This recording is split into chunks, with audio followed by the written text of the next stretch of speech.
Hi there, welcome. Thank you so much for joining me. I'm super excited today to introduce a product that's going to revolutionise the way we look at fatigue. My name's Dr. Kirsty McCulloch and I've been working in the area of fatigue risk management for over 20 years now. Across that time I've worked in nuclear power, I've worked in all modes of transport, energy production, all modes of utilities. Any company that does shift work or any industry that does shift work or works abnormal hours, I've pretty much been in now. So the product we're going to be talking about today, which is the Awaken Fatigue App and the associated software, has potential to really impact on the way that we manage fatigue in a really active way. So let's get into it. To start off with, I want to say that fatigue is quite often an unrecognised threat in companies. Companies don't often realise the fact that their employees aren't sleeping enough or the impact that their shifts are having on their people. We all know that sleep is a critical and essential part of human life. We also know that 30% of Australians don't get enough sleep. This plays out in workplaces, in our schools. We see so many kids not getting enough sleep, and that has huge impacts on their grades and on their emotional responses to things, on our relationships, and on our personal well-being.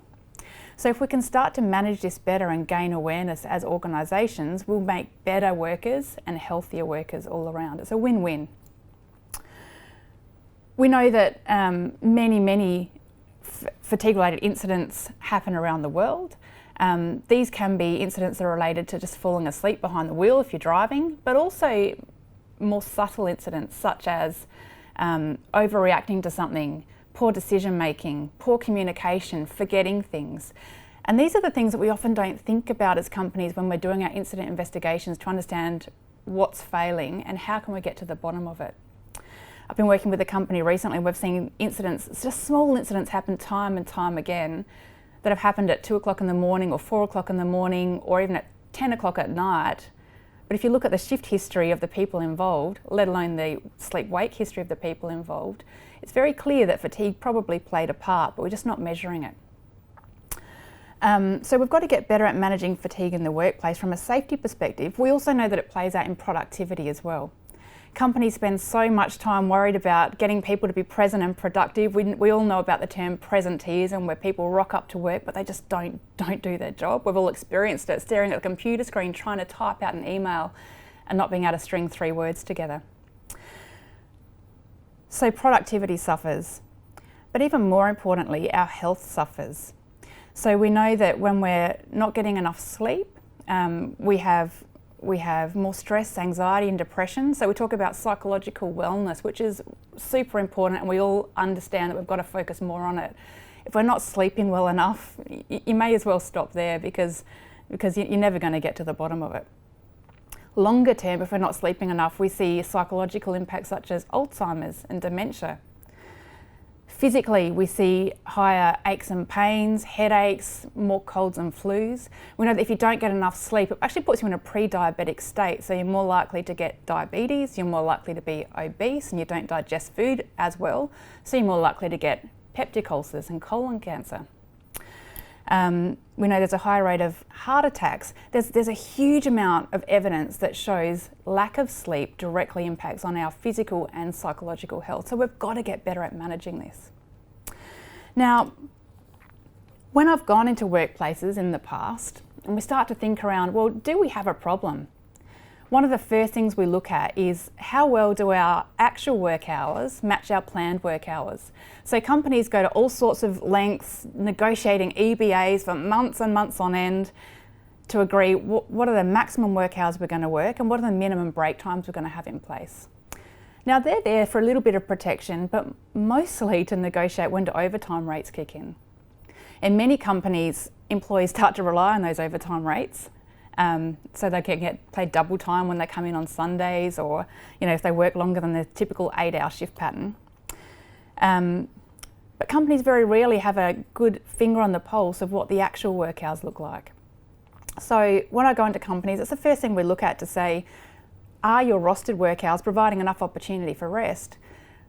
But what are actual work hours in the workplace, and how do we know that? Now, in the past, companies have scrounged around trying to work out what the records are, and in most cases, they can't find them. If anything, there's end of month reports on how much overtime's been worked from an overtime rate perspective, from an overtime payment perspective. But on a day-by-day basis, there's very little record of what people have actually worked and what impact that has on their fatigue levels. So that's the first reason that I thought there was a need for this software, so that we've got an active finger on the pulse of what people are actually working. A glorified time card system, if you like. The second thing is that we know that work hours are important, but the most important thing for actually reducing impairment and being healthy and fit at work is how much you actually sleep. And there's a whole lot of things outside of work hours that impact on that. I've got 2 young kids at home, and I prioritise sleep, and I can tell you I only just get enough sleep in between shifts or in between my work periods. My husband, he's a bit of a night owl, and there's no way that he gets enough sleep, and there's lots of people in the same situation. So it's super important that we not only understand our work hours, but also, are our people getting enough sleep to be fit for work, and how can we highlight that as a risk to them and their supervisors? So I thought if there's a way that we can easily get people to record this, much in the same way as you record a food diary when you're dieting. If you know what you're sleeping, you're going to know if you're going to be impaired. Provides that level of awareness of people. And then to be able to record what sort of symptoms you're experiencing and how tired you actually feel on a day-to-day basis. If we can bring all of that information together, we can have an in-the-moment management system for managing fatigue. In addition, it's excellent for testing out different types of rosters. So quite often when we're doing a roster change, we've got no idea other than asking employees what they think, whether a roster's better or worse than the original. So now we've got a way of baselining to say, this is our current state, and then when we move to a new roster, this is what it looks like. How does that compare? So I thought, there's a really good app-based solution for this that has very minimal impact on productivity and operations and doesn't take much effort at all to input the data. So back a couple of years ago, I approached a company called OzHealth Work. So OzHealth, a great company, and traditionally they've done fitness for duty testing by means of drug and alcohol testing in the workplace. Super important to make sure people are fit for work. Now they were expressing a desire to expand those services into fatigue risk management, which is a natural fit because we want to make sure people are fit for work at work. OzHealth are a great company because all their profits go into, they're a profit for purpose company, so all their profits go into great things like cancer research and all that kind of fun stuff. So that's a really good fit too for me. So I've partnered with OzHealth and they've funded the development of this app and the software. And we're about to show it to you. So Awaken is an app that basically asks employees just to hit a button when they start work, hit a button when they finish work. It syncs with Fitbits at the moment, and we're likely to expand that to other devices in the future. But it syncs with Fitbits to automatically grab your sleep data, ask people what their symptoms are, and then gives them an overview of how likely they are to be fatigued. So either green for all good, you're unlikely to be fatigued.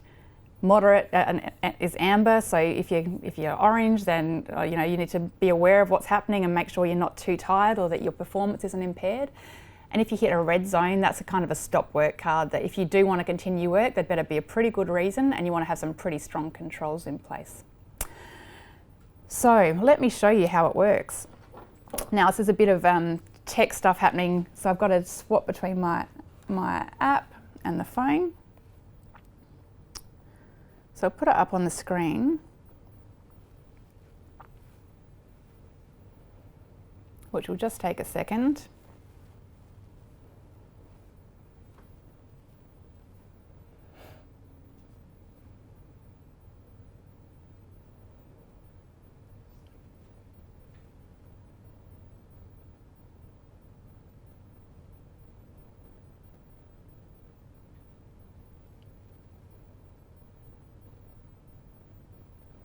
Technology is great, but I'm certainly not the best at it. So we've got it up. Let me show you the app. So as you enter the app, which is called Awaken, if you search on the App Store, Awaken Fatigue App in either Apple or Android phones, you can download it. When you enter the app, it will come up with this screen. So this is it's designed to be as simple as possible, so you don't have to navigate through a whole lot of data. So this screen has a landing page on it that's either green, amber, or red. Green means you're good to go. Amber means let's have a chat about or think about whether I'm fit for work and how am I feeling. And red means absolutely, you know, I'm tired. I'm more than likely tired, and I need to think about how I'm going to proceed with appropriate management strategies. The way that you input the data is simply to hit this record button here, which I'll do with my phone. And then for work, you simply just hit that work button and then you start work. Or if you forgot, as I have today, to start your work, you can go back and enter your time, adjust your time.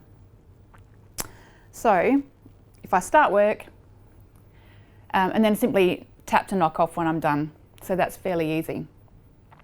Sleep is automatically recorded through Fitbits. However, if your Fitbit's not working or you need to add an extra nap in because you forgot to put your Fitbit on when you were sleeping, you can automatically record sleep as well. Same way, you hit sleep, you say start sleep, and then go from there. So that's all good.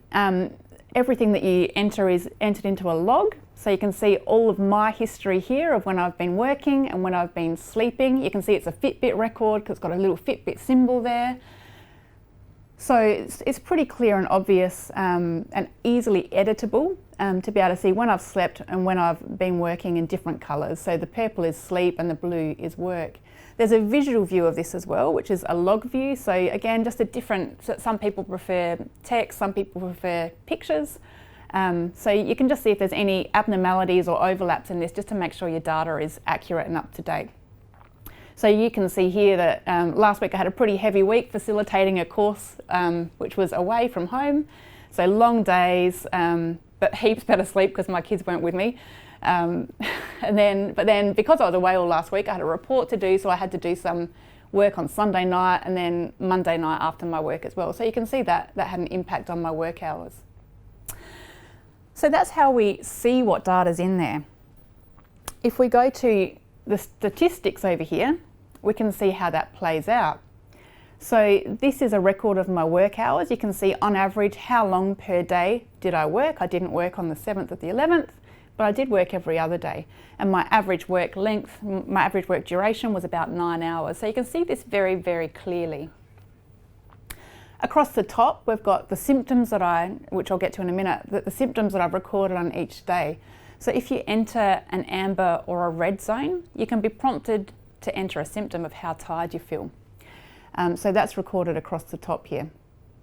If I go down to sleep, this records how much sleep on average I've got per day. So you can see I'm a very good sleeper or a prioritiser. I value it in my life.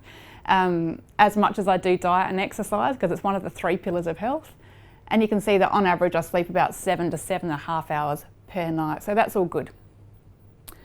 So that's work and sleep. Now, I said that if you enter an amber or a red zone, you'll be prompted to record symptoms. So your symptoms are recorded down the bottom here, and it pops up with a symptom checklist. Now this is mapped onto a well-known fatigue symptom checklist called the Epworth Sleepiness Scale. So it's based on that and it's validated against it, just not using heaps of words. Again, we wanted to keep it simple just by using pictures basically.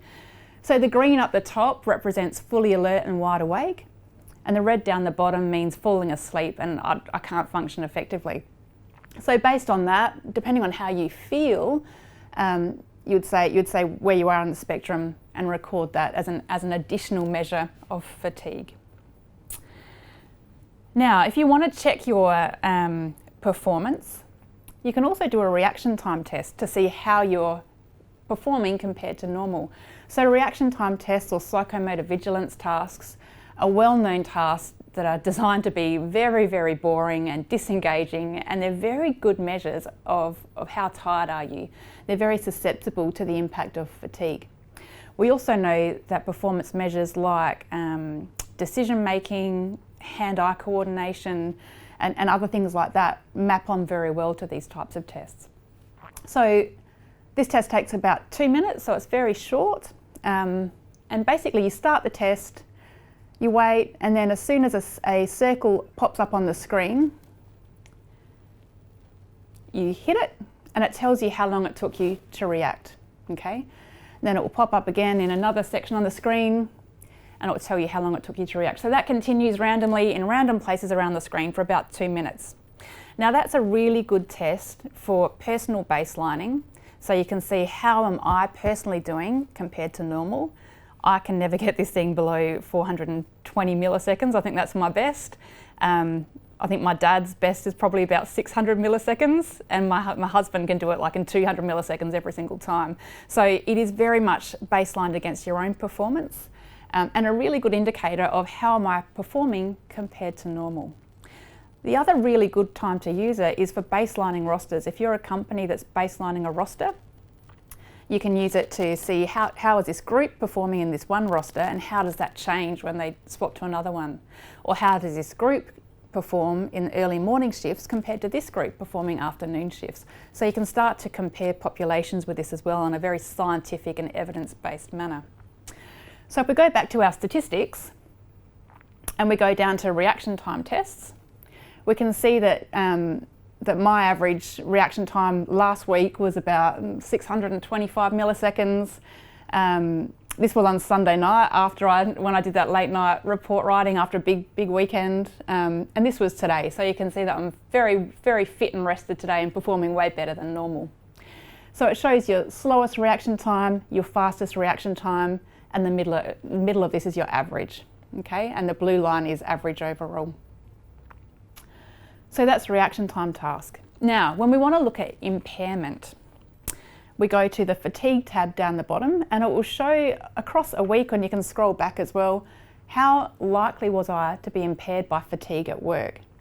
So last week I did some very long hours, so I was working over 12 hours on most days, and you can see that produced a moderate level of fatigue for me. Earlier this week when I did the late night on Sunday, so that was only a few hours, but what that meant was I was up until almost midnight, and then I started work at 6 a.m. the next morning, so there wasn't much of a break in between my shifts. And then I worked a very long day, because then I continued to work through till midnight on the Monday night. So that pushed me almost up into the red level of high level fatigue. So you can see that gives you a really good view of where you're sitting in terms of fatigue levels. If you go across to sleep, you can see that my sleep's been great, so there's nothing registering for risk in there. And then symptoms, I noted that I'd recorded that I felt really tired at the end of last week when I finished this facilitated course, and I felt really tired. I said I was almost falling asleep on Monday night after I knocked off after doing that report. It was a fatigue report, by the way, which is quite ironic. So you can see how impaired people are likely to be based on each of those 3 elements. What else can I show you with that? Teams, so as an individual user of this, you can sign up to Teams using the blue button. And then in the More settings, you can sign up to your Fitbit, so you can link your Fitbit in there. There's badges that you can collect along the way to say, look, you're a really good sleeper, you've been engaging with this app really well, you've logged 20 days of data, and veteran user, you've done 50 days of data. So there's some badges and fun stuff along the way as well. So that's pretty much the app. So we'll go back to the website now to show you what happens with that. Now, I did want to mention that if you do have any questions as we go through, I believe there's a number at the bottom of your screen to say you can text message any questions there. So if you do have questions on how this can be used, what the application is, or anything else to do with fatigue, feel free to shoot them through as we go, and I'll try to get to them at the end. Right, let's swap over to the software. So where does this data go, and what do we do with it? So any company that uses this app has also access to a web portal, and this is really good from an aggregation perspective, and also to manage individual employees. So especially if people are working overtime or call-outs, it's really good to have your finger on the pulse of how individuals are travelling. So this is a demonstration of my data that I just showed you on the app, on the web portal. So you can see how much I've worked over this month so far. You can see my sleep records for this month so far. my reaction time levels this month so far.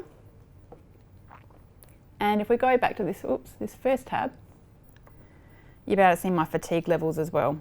So exactly what I just took you through on the app is all here on the web portal. So for work, for sleep, which is nothing, and for symptoms, which I just showed you. So that's how we look at individuals. What you're going to be interested in though is the company levels. So this is a list of companies, this is all dummy data, but just to give you an idea. So if you're working through this as a company, you'll first go into this login screen and it will show you how many teams you've got down the bottom here. So if you've got multiple teams in your company that are interested in this, you'll have them all listed out. And you'll have a summary of how many people are in the amber zone and how many people are in the red zone. So a really good, at a glance, demonstration of am I at risk? Is my company at risk? And what do I need to do about it? I'm going to jump around here a little bit, but when you first enter this app, at this web portal, what we're going to ask you to do is to work out how are you going to score your work hours. So for work hour scoring, you've got two options. You've got one option of using a scientific algorithm, which basically gives you a score based on parameters that we know that affect fatigue. So things like the length of your shift, the timing of your shift, how many breaks have you had, and how many shifts have you worked in a row. So there's an algorithm that kind of sums all that up and then produces a score to say this is how likely you are to be tired based on how much you've actually worked. What we'd prefer you to do though, so that's great, what we'd prefer you to do is to actually enter your limits as a company of what you've established as your no-go zones. So we know that companies have planned work hour limits. Most companies have planned work hour limits. So what's your maximum shift length? Most companies have 12 hours, so that's a default value. What's your minimum break between shifts? Most companies have 10 hours, so that's a default value. What's your maximum number of consecutive shifts? How many shifts can people work in a row? What's your maximum consecutive night shifts? And how many days off can you have every month as a minimum? And how many hours in every week? So they're the kind of default values that most companies set for themselves.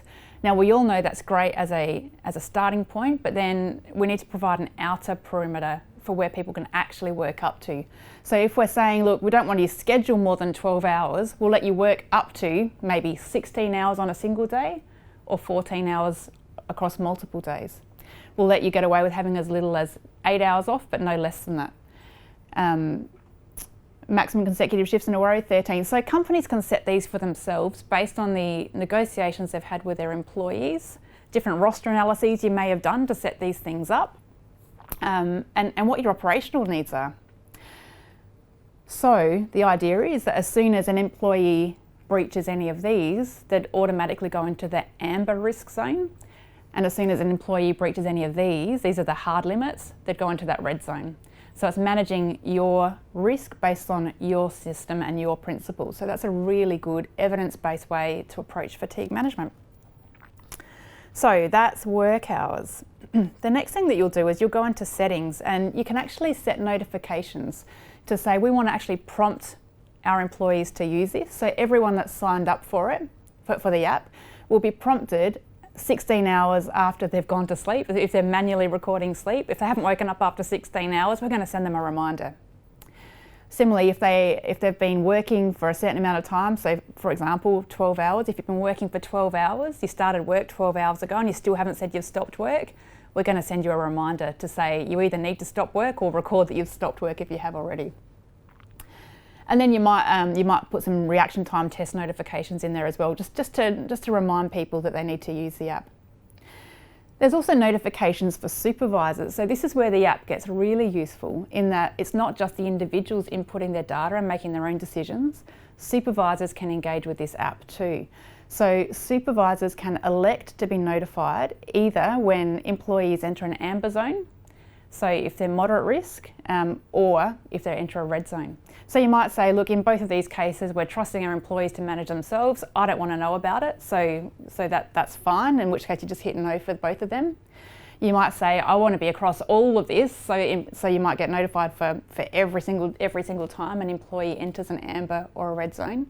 Or you might just say, look, they can self-manage the moderate risk, but we absolutely want to know if they enter that red zone, so I can be in touch with them and make sure that they're managing their risk effectively. So that's how the supervisors get notified. And then down the bottom, we've got general app settings. So do you want them to do a reaction time test at the start of work? If you're baselining a roster, it's probably a good notification and reminder to have.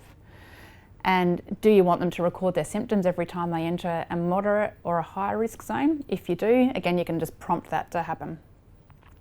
So that's all the settings and tailoring that you can do. So as a company, you've got a list of all of your employees that exist on the page, and you can see their risk zone as well. So if they're red from any perspective, from work hours, from sleep, or from symptoms, it'll pop up there. If it's grey, it means that there's not enough data to make a decision on. So let's have a look at the next bit, which is looking at teams. So if you're a company and you've got lots of teams in play, you'll get a visual view of all your teams. And again, it's set out as a quick reference on a page of how many of my people are in green, how many are in amber, and how many are in red. So if I have a look at one of these teams, again, you can see the individual people. Blue means not enough data, green means good to go, and if they were amber or red, those buttons would appear accordingly. So you can either search for your members, you can search by home state, or you can just search by name. If we look at the team stats, all of the data for this team was entered in for June, so I'll just bring that up. So you can see in June, on average, this team was working just over 9 hours when they were engaged in shifts. If you wanted to drill down in this more detail, again, you can do that by selecting individual team members. If we have a look at their sleep in June, they were sleeping quite well. So there are a few nights where individuals didn't get much sleep as a population, but for the most part they were sleeping quite well. And then reaction time tasks you can see as a group or as a population. Now they weren't instructed to do reaction time tasks. This is real data, but we've just brought it into a testing zone. So as a group, their reaction time tasks were quite good, and on one day, one person would have got very, very distracted during their reaction time task. So that's an idea of the data you can get out of it.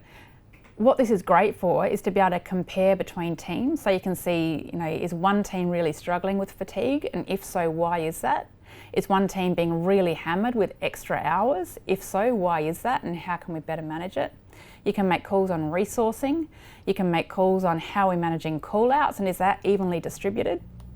So if I go to this team members, if I was a supervisor and I had to call someone out for a bit of overtime or to attend an occurrence, I can easily bring this list up and say, right, well, Greg Sanders is all green, so he's good to go, I can call him out. Whereas perhaps Jane Smith is amber in some of those categories, so I probably wouldn't call her. So it helps you to make some more informed, risk-based and evidence-based decisions for that too. So company administrators can see all of the teams that are in your company. Individual supervisors can just see their specific team for whom they're responsible. And then individual team members only get access to the app. But that's basically how it all works. So this can be used by anyone. So a third of Australians, shift working or not, have issues sleeping. So companies can use this just to raise awareness. We know that education is excellent, but we know that physically getting engaged with something as a focal point, so such as recording data, looking at your own personal scores, that can really help in raising awareness. So any company can benefit from applying an app like this, short term or long term. Companies that don't know what their risk is. So they might do early morning starts or late nights or rotating shifts. You might have ad hoc work hours based on different work needs or night work. Any companies that don't know what their risk is can use this as a really effective baselining tool to work out, are my employees following the rules that we set? and how likely are they to be impaired in the workforce. Any industry that uses abnormal work hours, especially if you're doing high risk jobs, can benefit from this kind of thing too. What I will say is that while this is an evidence-based, data-driven solution to managing fatigue, it's not a one-stop shop. So it's close to a silver bullet, but it's not quite there. It does need to be supported by policy and procedures. So you need to have a really clear policy on whether you're going to, well, how you're going to manage fatigue, a procedure on how you're going to measure fatigue. So for example, we're going to look at work hours, but we also rely on you as individuals to get enough sleep in your time off. And here's what to do if you either exceed your work hours or you don't get enough sleep or you simply feel tired. So you need to have clear strategies for how people will manage fatigue in the workplace when things don't go as planned. So that's what the procedure needs to do. You need to train them, have a procedure, have some rostering guidelines in place as well, and then be able to engage your workforce through consultation. If you just dump something like this on employees' laps, they'll probably, think about Big Brother and how's the company using my information. But if this app is communicated and implemented effectively, it can really be seen as a positive solution for looking out for employees' well-being. So OzHealth and myself are offering all of those services, so we can help you out in all of those products, but certainly Awaken can help you to make sure that you're tracking fatigue and that you know what's actually going on in your workplace. So that's the presentation. Is there any questions that have come through? Yes, Bridget from Brisbane wants to know, is fatigue different to being tired? Bridget from Brisbane wants to know if fatigue is different from being tired. So there's certainly some commonalities there, but they're not the same. People can feel tired for a whole lot of different reasons, and we know that being tired does not necessarily mean that you're impaired. You can also be impaired without feeling tired. If you're really engaged in something and stimulated and interested, you can not feel tired but still be impaired by the effects of fatigue. So fatigue is actually being impaired by not having enough quality sleep, being awake for too long, or being awake at the wrong times of day. So fatigue is related to impairment. Tiredness is a subjective feeling that often results from fatigue. Okay, another question. David from Melbourne wants to know, can this help with highlighting staff that are more effective at different parts of the day, especially in a 24/7 environment? So can this help to select employees that are better at functioning at different times of the day? What we've known for years is that people self-select in and out of shift work. Some people are better at coping at it than others. So it can certainly help to select people that are excellent at managing shift work. But what I would say is that rather than selecting the people that aren't, it can help us to understand better and get these people to say, well, what is it that helps you to manage fatigue better or shift work better? And what strategies can you share with the team? So we can get better at having those conversations. How do you set up your sleep during the day? How do you manage your kids that are running around when you're trying to sleep during the day? Having those kind of dynamic, fluid conversations with the people that are excellent at managing fatigue, with those that are less so, can help to bring those other people up to speed. Or I help them to make a decision that perhaps daytime's better for me. Okay, good. I've got a couple of questions about policy. So Doug from Seattle has a question about can you combine a drug and alcohol policy with a fit for duty policy? So a question around combining drug and alcohol with fitness for duty, and I assume that includes fatigue. I've seen lots of companies have a fitness for duty policy that encompasses everything from psychological well-being, drug and alcohol, fatigue, and that's fine. What I would say is that there's very different management strategies for each of those things, very different ways of engaging your workforce for each of those things. So there's benefits to splitting it out, simply so that employees don't have to sift through pages and pages of stuff they're not interested in when they want to find drug and alcohol information or fatigue information or psychological wellness information. I'd prefer to separate it out, but certainly many companies effectively incorporate them all together under the same banner. Definitely at a policy level, at a procedural level, I'd recommend splitting them out. I've got a question from someone working in Canberra What percentages of accidents are due to fatigue? What percentages of accidents are due to fatigue? It's hard to say in the workplace because we're just not good at measuring them. We know that on the roads, up to 30% of accidents are caused by fatigue, and that's a huge underestimation because it only includes the single vehicle run off the road accidents. It doesn't include things like poor reaction time, increased risk-taking behaviour, hand-eye coordination, or anything like that. So 30% on the roads. We've actually got no idea about workplaces, even productivity. You know, some estimates say that up to 30% of work hours are impaired or lost because of fatigue impairment. But you know, it's pretty fuzzy data, and getting data like this will actually help us make those calls a lot better. Got a question from Perth. How long would this take to put into a company?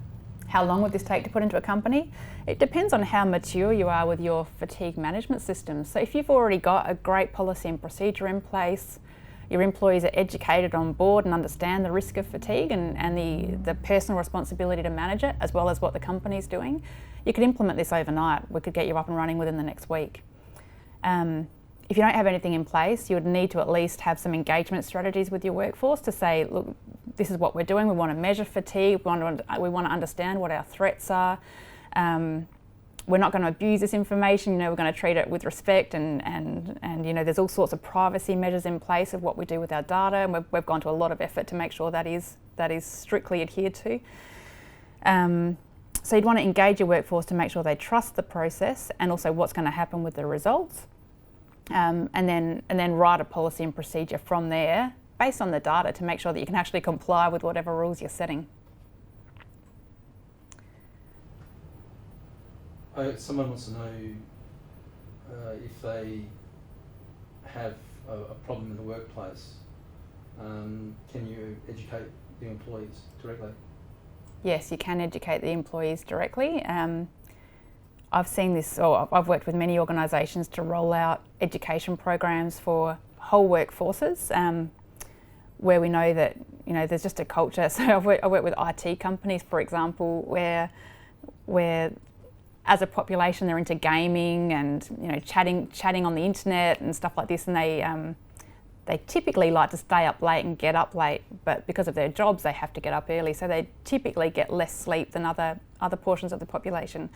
So I've worked with these kind of companies before to educate them about the importance of sleep, what happens if you don't get it, and then change it from there. I've also worked with individual employees who we know have issues. So after I've rolled out company education, employees have raised their hand and said, look, I've got a real issue and I can't deal with it, and I need help. I've worked with them to either refer them on to sleep specialists, like sleep apnea screening, for example, and also given them individual coaching as well. So there's lots of options there.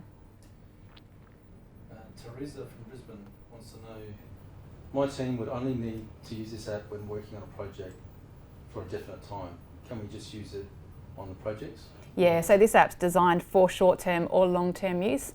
Many companies will only use it for baselining, and that would be for, you know, probably a month to make sure you can fudge your sleep, same as you can fudge a food diary really well for a week, but it becomes less and less easy to do that the longer you use it. So I'd say, you know, a month is a great baselining length of time, or the duration of a project is excellent too. So yeah, you can use it for a short time or a long time, depending on what outcomes you want and your motivations for using it.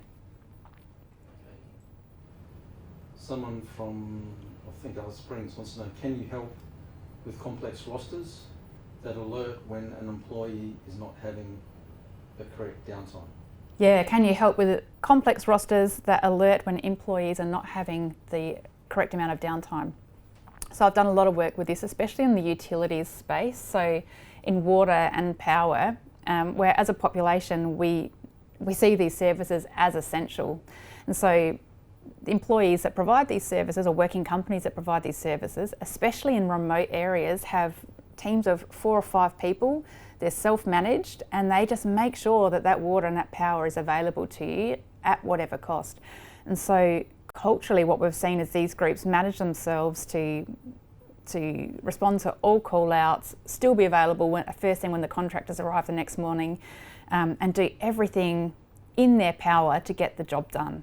But at what expense? So when we've measured this in the past, we've seen people working up to 36 hours straight, especially if you add in, country fire service responsibilities, which we see in a lot of these populations. People not managing their sleep because they're trying to get the job done, and they've got everything invested to be the best employee that they can. So yeah, you can use this to manage individuals. We can come up with rostering solutions that provide them with the best opportunity that they can to get the job done in a safe way. Done lots of complex rosters from a planning perspective, but then from an actual measurement perspective to actually measure what are they actually working, do they have the resources required, are they planning and scheduling effectively with the resources that they've got, and how can we actually convince them that they actually need to stand down when they've exceeded that. Okay, someone's asked a question which is, it appears that Awaken is only available for iPhones. Why? It's available for iPhones and Android, so it's available on the Google Play Store and on Apple. I've got an iPhone, so that's why we showed it on that. But yeah, it's available on both. The only constraint is it's linked to Fitbits only at the moment. I'd love to get a Garmin or an Apple Watch and stuff involved, but that will come with time. So this is early years of this app, so we'll keep on developing it as time goes by. Okay, someone's asked the question, can Awaken app integrate with other systems like HR, scheduling systems, etc.? Yeah, the data can be pulled out in a raw format and easily fed into HR scheduling systems, so that's something we're happy to work with you on. It can also interface with other fatigue tools, so lots of companies use a tool that's Australian based called Fade. I've worked very closely with Fade, so the data is actually designed to be pulled out and directly pumped into Fade. So if you do want to do a fatigue analysis on your rosters or on your actual work hours, it can work hand in hand with software like that. Someone wants to know, how have employees responded to the recording of their data? Has privacy issues been addressed? How have employees responded to the recording of their data, and has privacy been addressed? Certainly we've got lots of controls in there to manage privacy. We've been very careful in what we present to companies in terms of when people are sleeping, so companies don't see, at what time is this person sleeping, so that, that there's all sorts of issues associated with that. In terms of how do employees respond, when it's done over a short period of time, there's never been an issue, especially if we set up the coaching and the rationale behind it, and also being very clear with how the data is being used. When it's used longer term, again, it really comes down to constant positive reinforcement. You can't punish people or take away salaries for the times when they don't get enough sleep. What you can do is have a chat to them about, is there anything happening? Can we help you in any way? Do you need any tools or strategies to help you? So if it's done in a proactive way, I've never had an issue with it. It's exactly the same way as fatigue diaries, which we've done over years and years and years. So no, there hasn't been an issue with it. But if companies abused it and went down, pointed the finger hard at people that weren't getting enough sleep and took away pay or overtime, then certainly there'd be issues very quickly. Yeah, that same person want to know what's the cost? What's the cost? The cost is it depends on the scale of how many people you want to use it with. So we've tried to make it as cost effective as possible. There's a whole sales team, so I'll put up an email address that you can get in touch with for more details on specific pricing afterwards. But we've tried to price it as the same as you would a fatigue diary study. So if you're doing a fatigue diary study for a month, it'd be comparable with that. So it's not exorbitant cost, but certainly the sales team can give you some more information about that. Okay, someone wants to know, what's the difference between amber and red zone? Amber and red zone. So it depends on whether you're talking about work, sleep, or symptoms. As soon as you sleep less than 6 hours, you'll go into an amber zone. As soon as you sleep less than 5 hours on a once-off basis, you'll go into a red zone. If you average less than 6 hours sleep over multiple days, you'll be in a red zone. If you breach any of those work hour rules that I said before, from a planned perspective, you'll be in an amber zone. If you reach any of your hard limits, you'll be in a red zone, and then the symptoms map onto that symptom scale. So if you say you're completely exhausted and unable to function effectively, you'll be red. If you say, look, I'm wide awake and functioning effectively, it'd be green. The same person wants to know, what do you suggest companies could do to ensure employees input data correctly and honestly? What can you do to make sure companies input data honestly? Correct? Is that correct? Yeah, and correctly. So you can audit everything to make sure that, as soon as you see grey dots, as we saw on the screen before, it shows that there's data missing. So you can certainly audit that, and if there's data missing from a team over a long period of time, you could just go and reinforce the use of it. The pairing with Fitbit makes sleep pretty hard to fudge. In one of the future versions, we've actually got geo-tagging planned to be implemented, so that as soon as employees enter a geo zone, they'll automatically be tagged as starting work. So again, we're trying to automate some of that. We've got plans to do that in future versions. So again, that will automate the process and make it more difficult to fudge. At the end of the day, anything is fudgeable. I actually did some of those reaction time tests for days gone by this morning. So anything is fudgeable, but as soon as you understand your legal liability to manage fatigue, and your responsibility to follow the rules, and again your legal liability associated with that, it can be proven, and we've got records of whether data has been fudged, and if you do get caught out, there's potential ramifications for that. So provided everyone has a positive attitude to it and tries to do it for the right reasons, there's no reason that people would fudge the data. We've had 3 people ask about how they could have a demonstration either at that workplace or on site.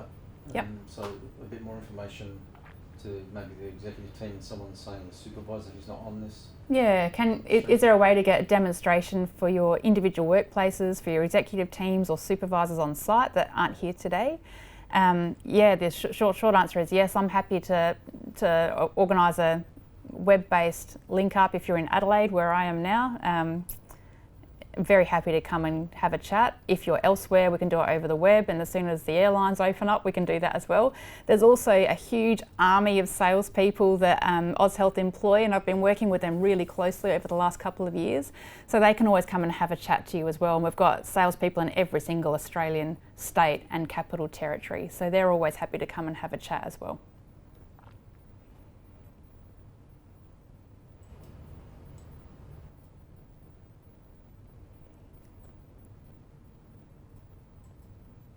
That's about it. Excellent. That's all the questions we've got. That's good. That's all the questions. Thanks so much for attending today. If you do want to see more, just jump onto the AusHealth Work website, as you can see up there, and there's a drop down of services, and fatigue's one of these things in there. There's a whole lot of videos that we've pre-recorded with some basic fatigue awareness and education that you might like to show to your work groups as a toolbox talk, or just raise general awareness. But yeah, jump on, have a look, and certainly get in touch if you want more information. Thank you.